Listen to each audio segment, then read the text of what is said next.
Mind game start. రేవంత్తో అక్బరుద్దీన్. తెలంగాణ రాజకీయాల్లో hot topic. ప్రభుత్వం కూల్చుదామనే వారికి షాక్ ఇచ్చిన సీఎం. ఓవైసీ బ్రదర్స్ దారికి వచ్చినట్టేనా? లోక్సభ ఎన్నికలు లైన్ క్లియర్ అయినా? ఇప్పుడు ఈ అసదుద్దీన్ అక్బరుద్దీన్ ఎంఐఎం బ్యాచ్ ఏడ అధికారం ఉంటే ఏడ పచ్చగా ఉంటే అడవి నిలబడతారు. ఎందుకంటే వాళ్ళ వేల కోట్ల సంపాదన వ్యవహారం ఇదంతా చాలా పెద్ద ఎత్తున ఉంటుంది. సో వాళ్ళ మీదకి ఎవరు రాకుండా ఉండాలి అంటే వాళ్ళు రాష్ట్రంలో అధికారంలో ఉన్న పార్టీ వైపే ఉండాలి. మరి అక్బరుద్దీన్ చెలరేగిపోతారు కదా అసెంబ్లీలో అంటే అదంతా ఉత్తదే.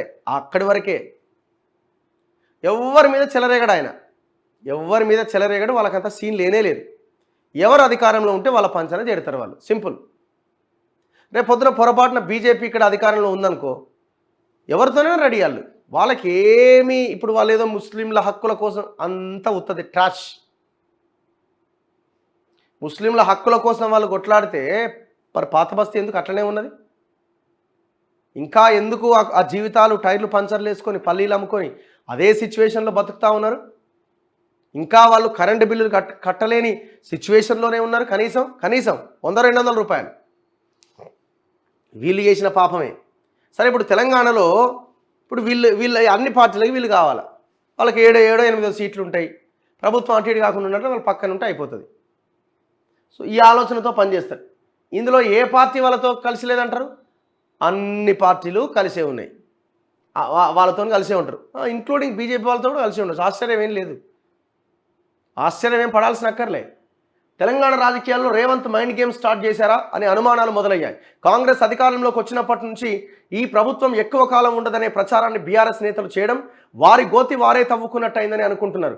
రేవంత్ రెడ్డిని అంచనా వేయడంలో గులాబీ నేతలు తొందరపడుతున్నట్టు, అసలు దారి తప్పినట్టుగా చర్చ సాగుతోంది. టీడీపీని వీడాక కాంగ్రెస్ నీడలో చేరిన రేవంత్ రెడ్డి ప్రస్థానం సరిగ్గా స్టడీ చేయని బీఆర్ఎస్ నేతలు ఫెయిల్ అయ్యారని అనుకుంటున్నారట. ఎంతో ఘన చరిత్ర ఉన్న కాంగ్రెస్ పార్టీకి సాదాసీదాగా ఎంట్రీ ఇచ్చిన రేవంత్ అతి తక్కువ కాలంలో సీఎం అవ్వడం అనేది మామూలు విషయం కాదని అంటున్నారు. అలాంటి వ్యక్తిని తక్కువగా అంచనా వేసిన బీఆర్ఎస్ నేతలు ప్రస్తుతం ఆడుతున్న మైండ్ గేమ్ వారికే తిప్పికొట్టిందని టాక్ వినిపిస్తోంది. బీఆర్ఎస్ అధికారంలో ఉన్నన్ని రోజులు ఎంఐఎంతో దోస్తీ కట్టి కీలుబొమ్మలాగా మారిందనే ఆరోపణలు ఉన్నాయి. అయితే అధికారం కోల్పోయాక అదే పార్టీ అండ చూసుకొని కాంగ్రెస్కు చెక్ పెడదామని భావించిన కారు పార్టీకి సొట్టపడేలా రేవంత్ షాక్ ఇచ్చారని అనుకుంటున్నారు. మూసీ నదిని థేమ్స్లా మార్చే అంశంపై అధ్యయనం చేద్దామని రేవంత్ రెడ్డి పిలవగానే మజ్లీస్ నేత అక్బరుద్దీన్ ఓవైసీ లండన్లో దిగిపోయారు. ఇద్దరూ కలిసి ఫోటోలు దిగి మీడియాకు పంపారు. దీంతో తెలంగాణ రాజకీయాల్లో జరుగుతున్న మైండ్ గేమ్ పాలిటిక్స్లో కొత్త కోణం ఆవిష్కృతమైంది. ప్రభుత్వం కూలిపోతుందంటూ కమెంట్స్ చేస్తున్న వారికి ఇది ఒక హెచ్చరికగా మారింది. అయితే దీని వెనుక రాజకీయం లేదా అంటే ఎక్కువగానే ఉందనే చెప్పాలి. ఎందుకంటే రాబోయేది పార్లమెంట్ ఎన్నికల సీజన్. మరి అంతరించిపోతున్న పార్టీల జాబితాలో బీఆర్ఎస్ చేరబోతున్నది అనే ప్రచారం జరుగుతున్న సమయంలో సీఎం రేవంత్ రెడ్డితో అక్బరుద్దీన్ భేటీ కావడం తెలంగాణ రాజకీయాల్లో హాట్ టాపిక్గా మారింది. కాంగ్రెస్ ఎంఐఎంలు పరస్పరం కలిసి నడుస్తాయన్న చర్చలకు పునాది పడింది. ప్రస్తుతం అసెంబ్లీలో 119 స్థానాల్లో కాంగ్రెస్కు 64, మిత్రపక్షం సిపిఐకి 1, ఎంఐఎంకు 7, బీజేపీకి 8, టీఆర్ఎస్కు 39 స్థానాలు ఉన్నాయి. బీఆర్ఎస్ బీజేపీలు ప్రభుత్వాన్ని పడగొట్టే క్రమంలో కాంగ్రెస్ ఎమ్మెల్యేలు ఎవరైనా చేజారినా రేవంత్ ప్రభుత్వం మైనార్టీలో పడే అవకాశం ఉంది. అలాంటి పరిస్థితుల్లో ఎంఐఎం మద్దతు కీలకమవుతుంది. ఈ నేపథ్యంలో ఓవైసీ బ్రదర్స్ను దారిలోకి తెచ్చుకున్నారనే ప్రచారం సాగుతోంది. ఇప్పుడు ఎంపీ ఎలక్షన్స్లో కూడా ఈ అంశం పెద్ద ఎత్తున చర్చకు వచ్చే అవకాశం ఉంది.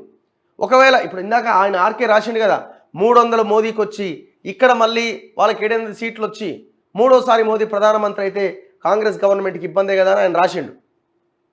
ఈ చర్చను రేపు పెద్ద ఎత్తున తెర మీదకి తీసుకొస్తారు. సో అందుకే ఇప్పుడే రేవంత్ తన స్ట్రాటజీలో భాగంగా అక్బరుద్దీన్ని లండన్కి పిలిచి ఫోటోలు దిగి ఇగో మేము కలిసే ఉన్నాము, మా ప్రభుత్వానికి ఎలాంటి ఇబ్బంది లేదని చెప్పే ఒక ప్రయత్నం చేస్తున్నట్టు కనబడతా ఉన్నది.